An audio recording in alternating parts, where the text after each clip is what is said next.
श्री गजानन विजय ग्रंथ अध्याय 12वा। श्री गणेशाय नमः। हे गणाधीशा गणपती मयुरेश्वरा विमल कीर्ती, माझ्या हृदयी करुण मस्ती ग्रंथ कळसासने हा। तू ज्ञान बुद्धीचा दाता, तू भक्त मनोरथ पुरविता, विघ्न न गाते संहारिता, तूच एक गणराया। तू साक्षात चिंतामणी, चिंतिलेले देशी जाणी, आपुल्या भक्ता लागुणी ऐसे पुराणे म्हणतात।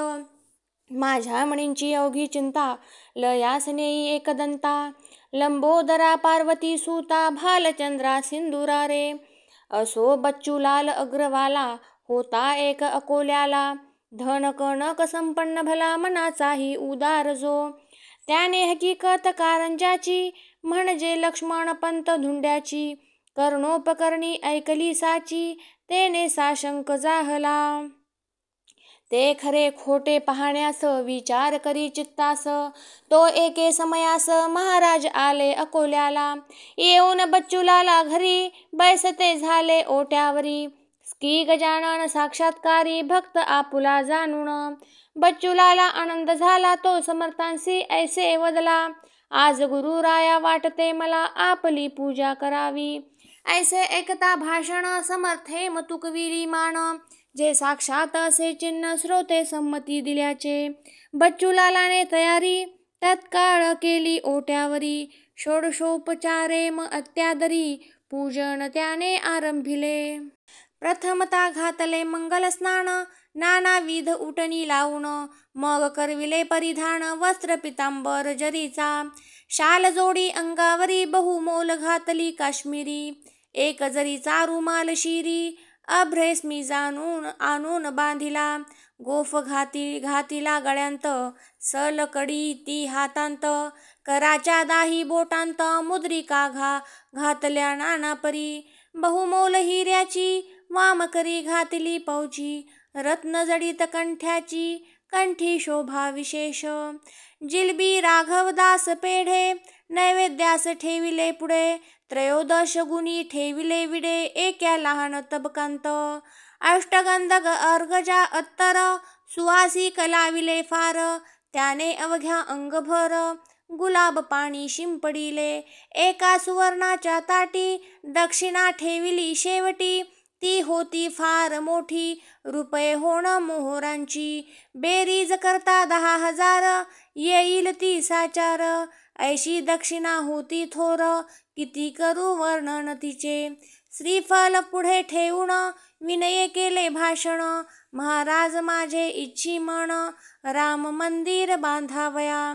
या माझ्या ओट्यावरी अडचण होतसे भारी, मंडप तो घातला जरी उत्सवासी गुरुराया। त्या माझ्या मनोरथा पूर्ण करी ज्ञानवंता, ऐसे म्हणून ठेविला माथा अनन्य भावे पायांवरी।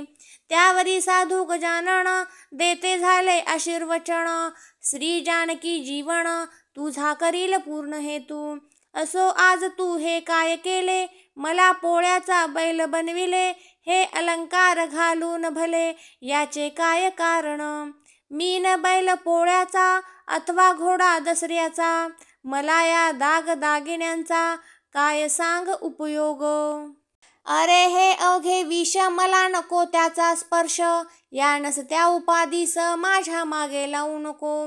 अथवा तू मोठा श्रीमान, हे दाखवाया कारण, केलेस का हे प्रदर्शन, सांग मसी बच्चूलाला। जे आवडते जयासी, तेच द्यावे तयासी, मी वेडा पिसा संन्याशी, नागवा फिरतो गावभर।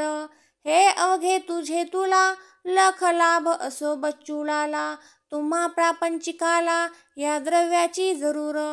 माझा यजमान भीमा तटी, उभा विटेसी जग जेठी, तो काय माझ्यासाठी हे वैभव द्याया तयार नसे। ऐसे म्हणून काढिले दागिने अंगावरचे भले, चहूबाजूंस फेकियले वस्त्राची ही तीच गती। 2 फेडे खाऊन निघून गेले गजानन, हा प्रकार अवलोकून केला शोक अकोल्यांत बहुतांनी। त्यांत काही कारंजाचे लोक हजर होते साचे, ते म्हणती आपुल्या वाचे, अभागी आमुचा लक्ष्मण। त्याने बच्चूलाला परी, पूजन केले आपुल्या घरी, परी कचरला अंतरी, मोहधनाचा धरून.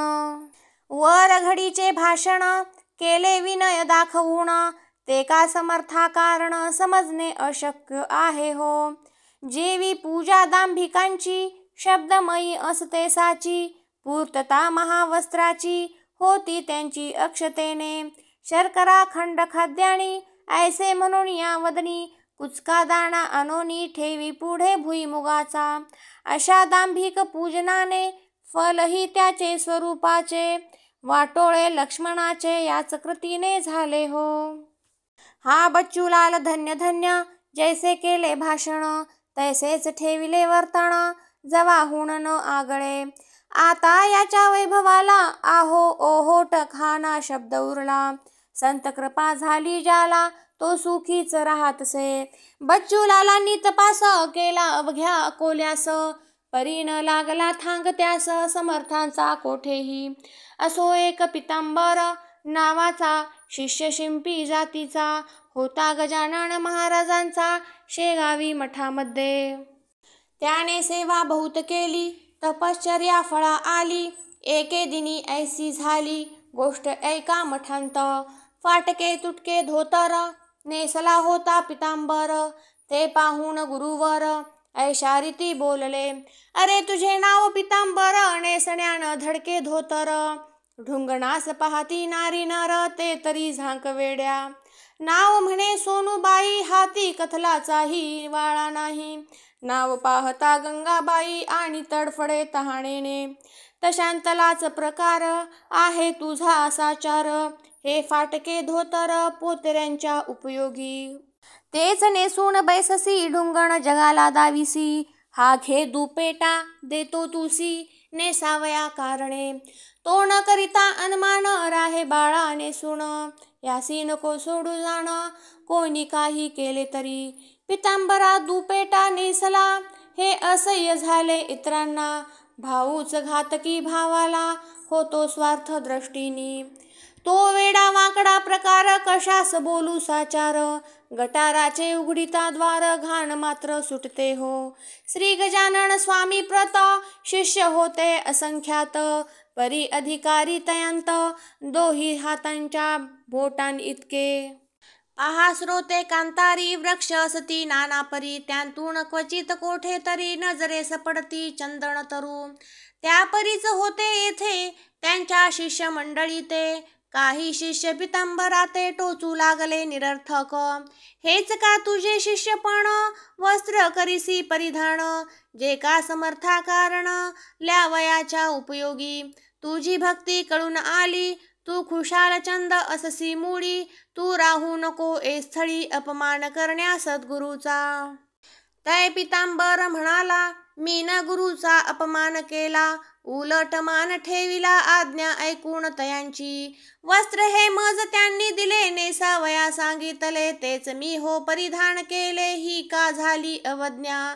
ऐसी भक्ती न भक्ती झाली शिष्यांत तेढ माजली, ती मिटवाया माव केली ऐशा रीती गजानने. पितांबरास म्हणती गुरुवर तू येथून जावे दूर, जाणते मूल झाल्यावर आई त्याला दूर ठेवी. माझी कृपा आहे खरी हे पितांबरा तुझवरी, जा हिंडून भूमीवरी पदणतासी तारावे. डोळ्यांत आसवे आणून करून या साष्टांग नमन, मागे पाहे फिर फिरून सोडून जाता मठासी. पितांबर आला कोंडोलीसी बसला वनांत आंब्यापासी, चिंतन चालले मानसी निज गुरुचे सर्वदा. तेथे होता रात्रभर उद्या येता दिनकर, जाऊन बसला झाडावर मुंगळ्यांची यात्रा साणे. अवघ्या आम्र वृक्षावरी मुंग्या मुंगळे होते भारी, लहान थोर फांद्यावरी आला पितांबर जाऊन. परी निर्भय ऐसे सापडेना स्थान तयासी बसण्या जाणा, हेच कृत्य गुराख्यांना कौतुकास्पद वाटले. ते म्हणाले आपसांत हा माकडा परिकारे फिरत, ह्या वृक्षावरी सत्य हे काही कळेना. लहान साण फांदीला हा निर्भयपणे फिरून आला, परी नाही खाली पडला हेच आहे आश्चर्य. दुसरा म्हणाला यंत काही आश्चर्य वाटण्याजोगे नाही, श्री गजाननाच्या शिष्याठाही ऐसे सामर्थ्य असते रे. यावरून हा त्यांचा शिष्य असावा खचित साचा. चला हा येथ आल्याचा वृत्तांत सांगू गावांत. गोपमुखे वृत्त कळले, कोंडोलीचे लोक आले, आम्रवृक्षापासी भले. कोण आले ते पहावया, म्हणाले पौरवासी नर. हा ढोंगी असावा साचार, बळेच करीतो वेडेचार. गजाननाच्या शिष्यापरी शिष्य गजानन महाराजांचा, भास्कर पाटील होता साचा. झाला नुकताच अंत त्याचा, अडगाव नामे ग्रामांत. समर्थांचे शिष्य येथे येतील कशास, वळे करण्या उपवास. सोडून बर्फी पेढ्याला, पुसून एकदा यास पहावे. तो काय म्हणतो ते ऐकावे, मग खरे खोटे ठरवावे. उगीच तर्क नाही बरा. एक मनुष्य पुढे झाला, पितांबरासी पिसू लागला. तू कोण कोठील कशास आला, गुरु तुझा कोण असे. पितांबर बोले त्यावर, मी शेगावचा राहणार. मी शिंपी पितांबर, शिष्य गजानन स्वामींचा. त्यांची आज्ञा मज लागून, करण्या झाली पर्यटन. म्हणून येथे येऊन वृक्षापासी बैसलो. तो आंब्याच्या मुळाशी, मुंगळे होते बहुवसी. म्हणून बसलो फांदीसी, वृक्षावरी जाऊन.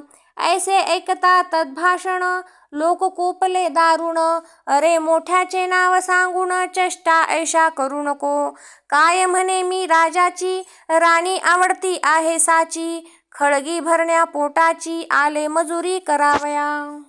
देशमुख त्या गावींचा, शामराव नामे साचा. तो बोलला ऐसी वाचा, अरे सोंगाड्या ऐक हे. स्वामी समर्थ गजानन, प्रत्यक्ष आहे भगवान. त्यांचे नाव सांगून, बट्टा त्यांना लावू नको. अरे वेड्या एका काळी, त्यांनी ऐसी कृती केली. ऋतू नसता आणवली, फळे आम्र वृक्षाला. त्यांनी फळे आणवली, तू नुसती पाने आण भली. नाही तरी या स्थली, तुझी न धडगत लागेल. हा बळीराम पाटलाचा, वृक्ष वठलेला आंब्याचा. तो पर्णयुक्त करी साचा, आमच्या देखत एकाळी. ऐसे न जरी करशील, तरी मार खाशील. खरा असल्यास होशील वंद्य आम्हा कारणे. काकी शिष्य सद्गुरूचे, काही अशी निघती साचे. बापा त्यांच्याच तोडीचे, हा आहे न्याय जगी. नको करू उशीर, हा आंबा करी हिरवागार. ते ऐकता पितांबर, गेला असे घाबरून. बोलला ऐसे नाडू नका, माझी सारी कथा ऐका. एका खाणींत निघती दे काही रेयांनी गारा हो. तैसाच मी गार परी, गजानन शिष्यांभीतरी. बोललो नाही वैखरे यत्किंचित खोटे हो.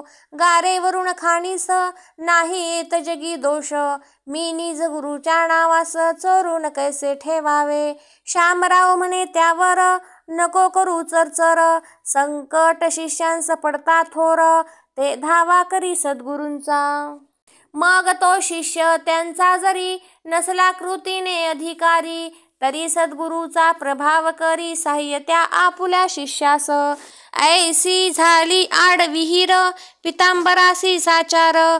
झाला बिचारा चिंतातूर, काही न सुचे तयासी. त्या वठलेल्या झाडापासी, मिळाले अवघे पौरवासी. काय होते ते पहावयासी, मुले बायकां समवेत. निरुपाय होऊनी अखेर, पितांबराने जोडिले कर. स्तवन मांडिले अपार, आपुल्या सद्गुरु रायाचे. हे स्वामी समर्थ गजानना, ज्ञानंबरीच्या नारायणा. पदनताच्या रक्षणा, धाव आता एकाळी. माझ्यामुळे दोष तुला, येऊ पाहतो भक्तपाला. आपुल्या ब्रीदासाठी पाला, आणि व आम्रवृक्षासी. माझी भिस्त तुझ्यावरी, पाव माते लवकरी. ना तरी आली पाळी खरी, मजला येथे मरण्याची. प्रल्हाद खरा करण्याला, स्तंभी नरहरी प्रगटला. जनी चढविता सुळाला, त्याचे पाणी जहाले. जनीचा भार देवावर, माझा आहे तुझवर. संत देवांत अंतर, मुळीच नाही राहिले. ते देवतेची असती संत, संततेची देव साक्षात. मला लोक म्हणतात शिष्य गजाननाचा. माझे काही महत्व नाही, ते अवघे तुझ्या ठाई. पुष्पामुळे किंमत येई, जगी सूत्रा कारणे. तू पुष्प मी आहे सूत, तू कस्तुरी मी माती सत्य, तुझ्यामुळे आले येथ संकट हे माझ्यावरी. आता न माझा अंत पाही, गुरुराया धावई घेई, या वठलेल्या वृक्षा ठाई आणि पर्णे कोमल. लोकांचा म्हणे पितांबर, करा सद्गुरूचा नाम गजर, जय जय गजानन साधूवर शेगावच्या अवलिया. लोक अवघे गजर करती, तो पालवी फुटली वृक्षाप्रती, जय नयनी पाहती त्या अगाध कौतुकाला. कोणी म्हणती असेल स्वप्न, ते जे पडले आपणा लागून, पहा चिमटा घेऊन आपुल्याला करांनी. चिमटे घेऊन पाहाती, तो निमाली स्वप्न भ्रांती, यावरी कोणी ऐसे म्हणती, ही नजरबंदी असेल. गारुड्याच्या खेळांत वाद्या होती सर्पनत्य सत्य, खापर्या असून दृष्टीप्रत त्याचे रूपये देत दिसती की. तोही भ्रम निमाला, तोडून पाहता पर्णाला, फांदी वाटे तत्काळ आला चीक शुभ्रसा बाहेर. मग मात्र खात्री झाली, वाळल्या वृक्षा पालवी फुटली, श्री गजानन माऊली खरीच आहे महासंत. आता पितांबराविषयी शंका न धरणे मानसी, चला घेऊन गावासी हा त्यांचा शिष्य असे. याच्या योगे करुण कधीतरी गजानन, येतील कोंडोली कारण, वासरासाठी गाय जशी. ते अवघ्यांस मानवले, पितांबरासी मिरवीत नेले, ऐसे जेव्हा दिव्य झाले तेव्हा भाव उदेला. जैसा समर्थांनी आपुला शिष्य डोमगावी पाठविला, कल्याण नामे करुण भला कल्याण करण्या जगाचे. तैसेच केले गुरुवरे श्री गजानने साजिरे, उदेले हे भाग्य खरे त्या कोंडोली गावचे. श्रोते अजूनपर्यंत तो आंबा आहे कोंडोलीत, इतरांपेक्षा असंख्यात फळे येती तयाला. त्या पितांबराचे भजनी कोंडोली गाव लागला जाणी, जेथे जाईल हिरकणी तेथे मी मोल पावे.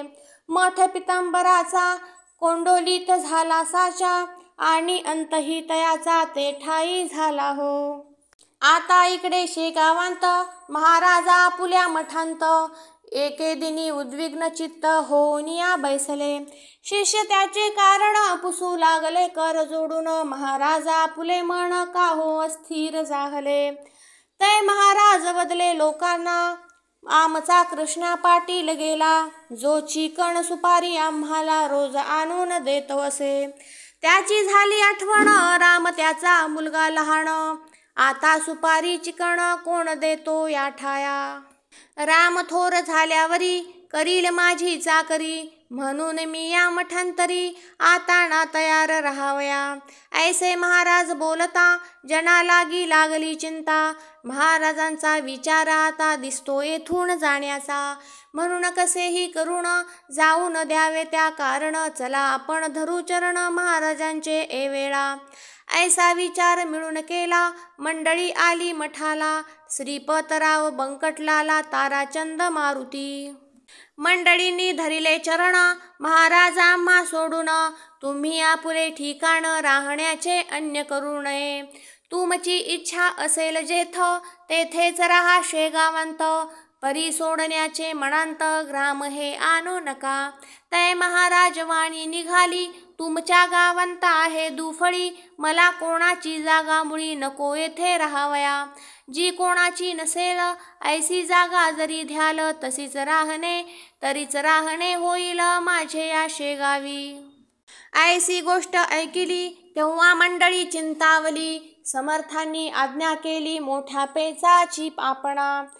कोणाच्या जागेंत राहण्या तयार नाहींत, सरकार यांच्या प्रित्यर्थ जागा ती देईल कशी. भूषण आपल्या साधूचे सरकारास नाही साचे, बंकटलाल बोलला वाचे ऐसे संकट घालू नका. सरकार धार्मिक कृत्याला जागा देईल हा न उरला, भरवसा तो आम्हाला हे राज्य परक्याचे. म्हणून आम्हापैकी कोणाची जागा घ्या मागून साची, आहे तयारी आमुची ती तुम्हा द्यावयास. समर्थे केले भाषण, काय हे तुमचे अज्ञान. जमिनीची मालकी पूर्ण आहे सच्चिदानंदाची. राजे कित्येक भूमीवरी आजवरी झाले तरी, जागा कशाची सरकारी ईचा मालक पांडुरंग. व्यवहारदृष्ट्या मालकपण येते राजा लागून, त्याचे नाही भूषण तुम्ही प्रयत्न कराचा. जागा मिळेल प्रयत्न करिता, पुढे नका बोलू आता. हरिपाटलाच्या हाता यश येईल निसंशय. हरिपाटलाकडे आली मंडळी ती अवघी भली, त्याच्या सल्ल्याने मागितली जागा अर्ज करून. बुलढाण्याचा सर्वाधिकारी साहेब होता नामे करी, त्याने 1 एकर जागा खरी अर्जावरून दिली असे. आणि ऐसे म्हणाला, तुम्ही 2 एकरास्तव अर्ज केला, परी मी तूर्त म्हणाला 1 एकर देतसे. तुम्ही 1 वर्षात जागा केल्या व्यवस्थित, तुमचा मी पूर्वी नहेत जागा आणिक देऊन या. तो ठराव सरकारचा आहे दप्तरी नमुनसाच्या, समर्थांच्या वाणीचा प्रभाव खचित लोकोत्तर. मग हरी पाटील बंकटलाला निघते झाले वर्गणीला. द्रव्यनिधी क्षणांत जमला आणि काम झाले सुरू. यापुढील अवघे व्रत येईल पुढल्या अध्यायांत. सत्पुरुषाचा पुरविण्या हेत देव राहे तत्पर सदा. विठू पाटील डोंगरगावचा, लक्ष्मण पाटील वाडेगावचा, जगू आबा शेगावचा हे पुढारी वर्गणीचे. श्रीदास गणू विरचित हा गजानन विजय नामे ग्रंथ. ऐका श्रोते सावचित्त, निज कल्याण भावया. शुभं भवतु. श्रीहरिहरार्पणमस्तु. इति 12ोऽध्याय समाप्त.